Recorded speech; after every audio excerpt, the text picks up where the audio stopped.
Have you ever felt like you had nothing left to give? Like you were down to your very last coin, with the world weighing heavy on your shoulders? That's exactly where our story begins, in a small, quiet town with a woman named Ilara. Ilara's world had shrunk. After losing her job, her days blurred into a monotonous cycle of searching, hoping, and facing disappointment. Her savings had dwindled to almost nothing, and the gnawing feeling of hunger was a constant companion. One chilly evening, as dusk painted the sky in shades of purple and gray, Ilara walked home with a heavy heart and an empty stomach. In her pocket she clutched a single, solitary coin. It was her last one. Just enough for a small loaf of bread, something to get her through the night. As she approached the old bakery on the corner, the warm, comforting smell of freshly baked bread wafted out, a scent that felt like a cruel taunt. Her stomach growled in protest. This one loaf was all that stood between her and a night of sharp hunger pangs. But just as she was about to step inside, she saw him. Curled up near the entrance, trying to make himself small against the cold, was a stray dog.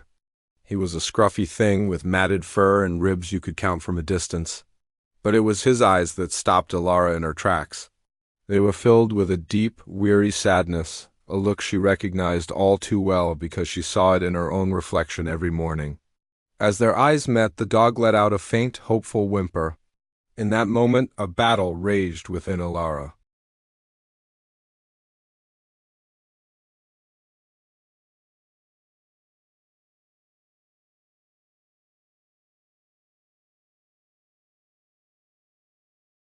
She saw a fellow creature just as lost and hungry as she was. For a long moment she stood there, the coin feeling heavy in her palm. What was one meal, really? For her, it was a temporary relief. But for this dog, who knew when he had last eaten?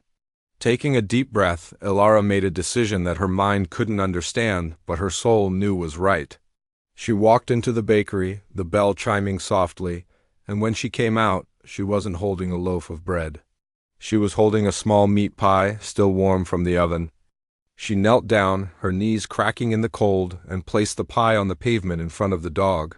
He looked at her, then at the food, then back at her as if he couldn't believe it. With a gentle nod from Ilara, he began to eat, devouring it with a desperation that broke her heart and warmed it at the same time.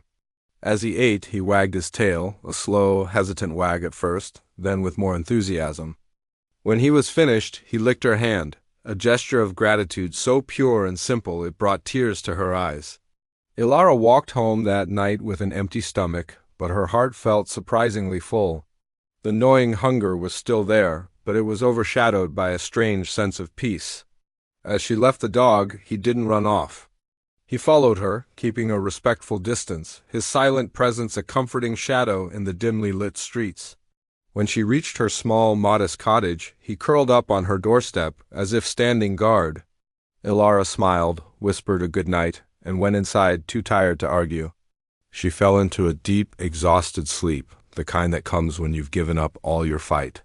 But her rest was short-lived. In the dead of night, a frantic, incessant barking shattered the silence. It was sharp, loud, and urgent.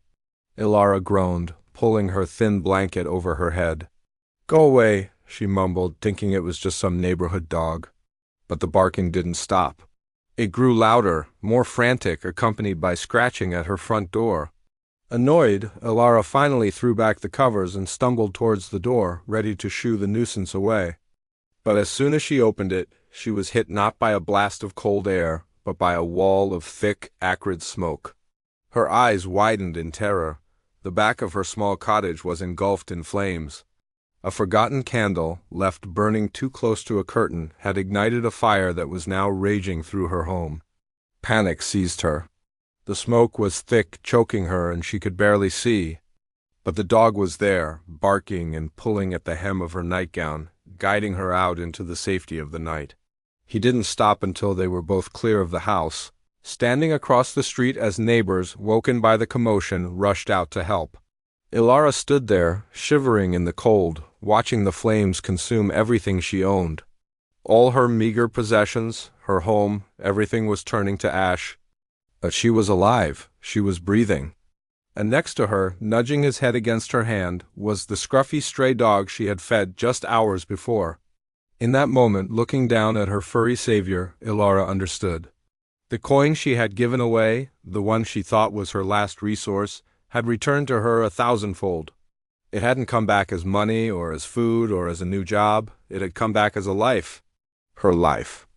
The smallest act of kindness, a simple gesture of compassion born from her own suffering, had sparked the biggest miracle. This story isn't just about a woman and a dog. It's a powerful reminder for all of us. Sometimes, when we feel we have the least to give, that is precisely when our giving matters the most. We often think that to make a difference, we need to do something grand, something big. But life doesn't always work that way. True impact often lies in the small, seemingly insignificant choices we make every day. It's the smile you offer a stranger, the patient ear you lend to a friend, the helping hand you extend without expecting anything in return. You may never know the full ripple effect of your actions. That single coin of kindness you put out into the universe might just be the one that comes back to save you from a fire you didn't even know was burning.